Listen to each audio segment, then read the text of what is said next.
The Sony A7C has been my go-to camera for photo and video work until I bought the FX3. Basically a Sony A7 III rehoused, but it brought a couple new features that made it an easy choice to go with over the A7 III for video work. So in this video we're going to go over how to configure your Sony A7C for hybrid shooting, so both photo and video work, without having to dive into the annoying old Sony menu system.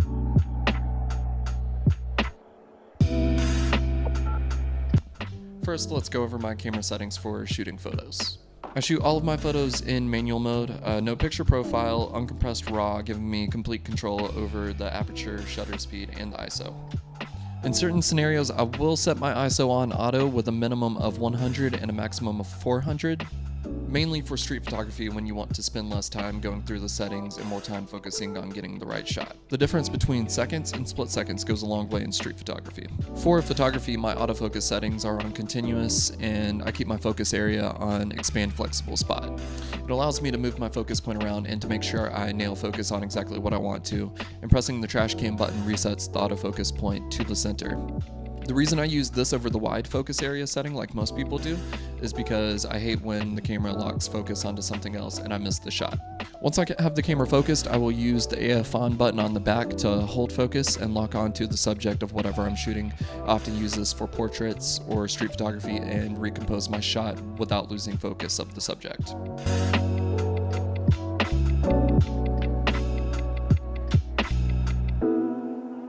Moving on to video. For video, I do not use the movie mode on the dial, but I use the 3 custom dials that are available on the Sony A7C.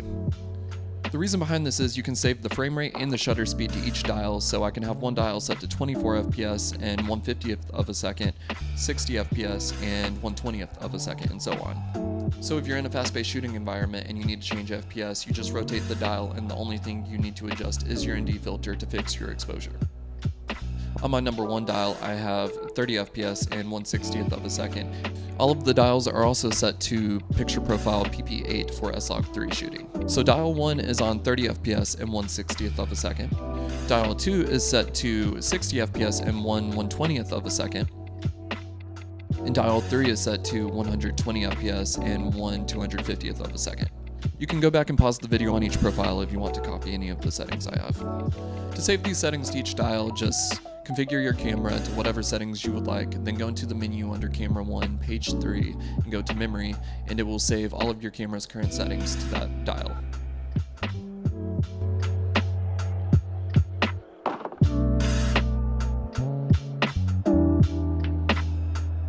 Across all of these dials, there is one thing that will stay the same, and it's your function menu. The first 2 slots in my function menu are set to include my focus mode and my focus area, just in case I need to change them on the fly, because I often shoot video on the wide focus area setting. It's also where I have my subject shift sensitivity, oh that's kind of a tongue twister, and my transition speed set to 3 and 5 respectively, just in case I need to change them as well. 3 and 5 seems to be what suits me, but you can adjust those to whatever you prefer when you're shooting video. On the bottom row, I have my Super 35 mode, just in case I need to punch in, get a little extra zoom, because on a gimbal you can't really use a zoom lens, so you need to do that for prime lenses without losing any video image quality. I also have aspect ratio down here, but I generally just keep my camera set to 4:3 for photos. I also have silent shooting, just in case I need to turn it on or off quickly when I'm shooting weddings or street photography. Next to it, I have white balance for quick and easy access. I also have Game Assist for when I'm shooting video in S-Log3. It basically acts as an in-camera LUT, so I can see what my video is going to look like when I'm color grading it in post.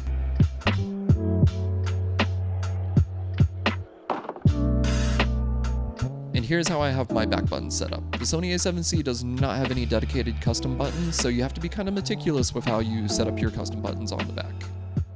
Since there is no joystick on the back, I have to use the dial to adjust my focus point on my camera, but it also controls my ISO, so I have to press the middle button to lock my focus point, then I can adjust my ISO, and then press it again to unlock my focus point, and I can adjust that. Luckily, I don't actually have to do this very often since I shoot on ISO 100 most of the time. And when I'm using a lens that does not have an aperture ring, I will just use the dial and rotate it to adjust my aperture. And that is how I have my Sony A7C set up for hybrid shooting both photo and video on the fly without having to dig through the menu system. That just becomes a hassle. So I hope you found this video helpful. I don't think I missed anything. If I did and you have any questions, feel free to comment down below and ask me any questions. I will be happy to answer them. That said, this is my first camera tutorial video, so I know I'm probably not the best at teaching or explaining these things, but let me know if you would like to see more. Most of the videos I make focus on the actual photography side and going out and shooting, so if you're interested in those, feel free to go check them out and subscribe if you like them and want to see more. If you enjoyed the video, please leave a like to help support me so I can reach a larger audience, and go out and shoot. Have a great day.